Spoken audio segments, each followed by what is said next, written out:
The Sunday of the Forefathers, Profile and Conduct.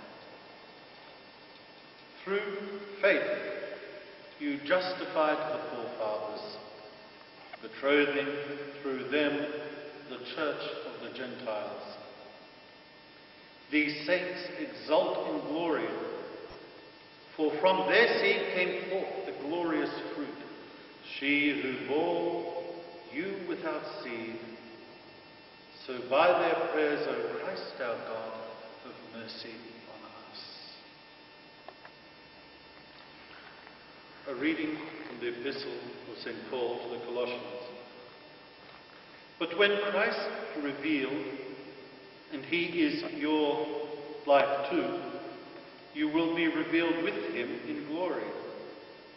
That is why you must kill everything in you that is earthly: sexual vice, impurity, uncontrolled passion, evil desires, and especially greed, which is the same thing as worshipping a false god.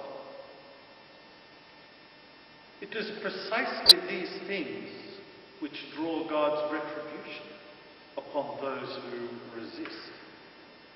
And these things made up your way of life when you were living among such people.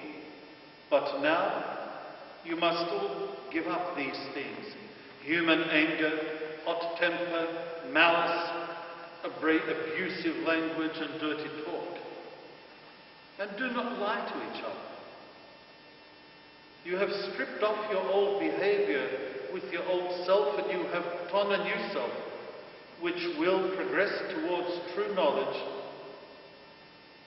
The more of it is renewed in the image of its Creator. And that image, there is no room for distinction between Greek and Jew, between the circumcised and uncircumcised, or between the barbarian and the Scythian, slave or free man. There is only Christ. He is everything, and he is in everything. A reading from the Apostle, a reading from the Gospel of St. Luke. Let us be attentive. But he said to him, it was a man who gave a great banquet, and he invited a large number of people. When the time for the banquet came, he sent his servant to say to those who had been invited, come along, everything is now ready. But all alike started to make excuses. The first said, I've bought a piece of land, and I must go to see it. Please accept my apologies. Another said, I've bought 5 yokes of oxen, and I'm on my way to try them out. Please accept my apologies. Yet another said, I've just gotten married, and I'm sorry, I'm unable to come. The servant returned and reported this to his master. Then the householder in a rage said to his servant, go out quickly to the streets and the alleys of the town, and bring in here the poor, the crippled, the blind, and the lame. Sir, said the servant, your orders have been carried out, but there is still room.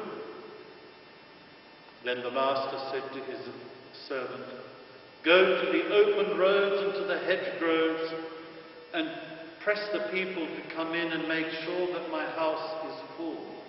Because I tell you, not one of those invited shall have a taste of my banquet. Some spiritual reflections. Praise be Jesus Christ.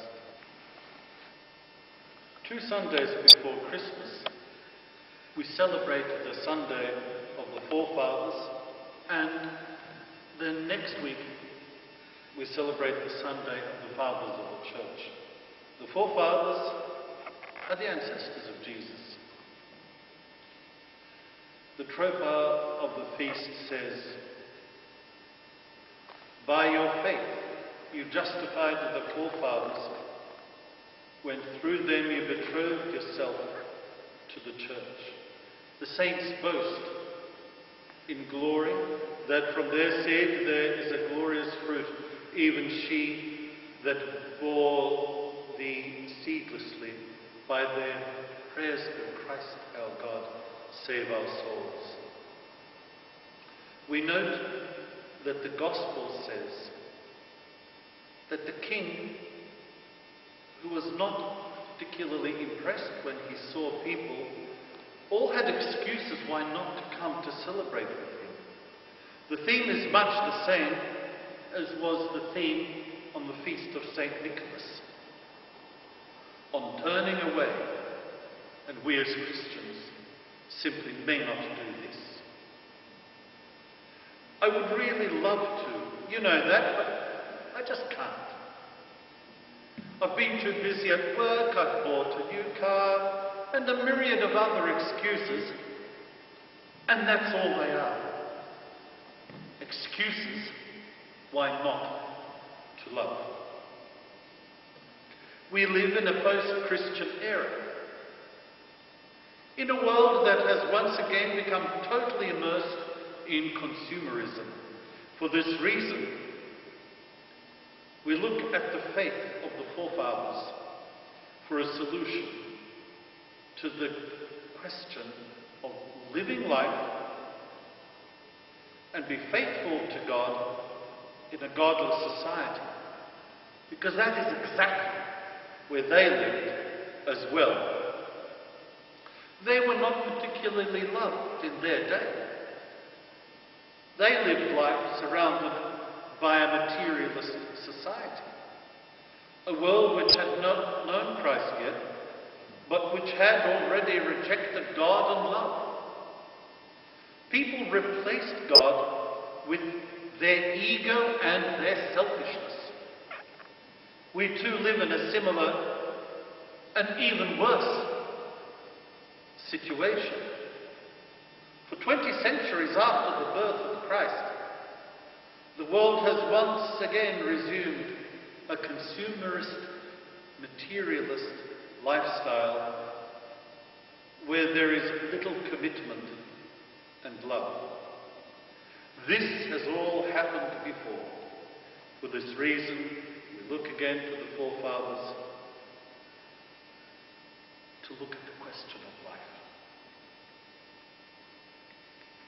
It has always been the faith of an incredibly committed small group of people that has managed to carry the faith on to another generation. You know, very often, the best answer is the simplest answer. In 1897, a newspaper editor called Francis Marcellus Church wrote one of the most brilliant defenses of faith that I've read in many, many years. In the simplest answer to an 8-year-old child, he explains the philosophy of life that we should have if we want to live life than merely endure a cynical existence. Like what? Dear editor, I'm 8 years old. Some of my little friends say there is no Santa Claus. Papa says, if you see it in the sun, then it's so. Please tell me in truth, is there a Santa Claus? Virginia O'Hanlon, 115 West 95th Street. This would probably have been a very frightening letter to receive by the editor, and he clearly spends a lot of time considering his answer. Let us listen. Virginia, your little friends are wrong. They have been affected by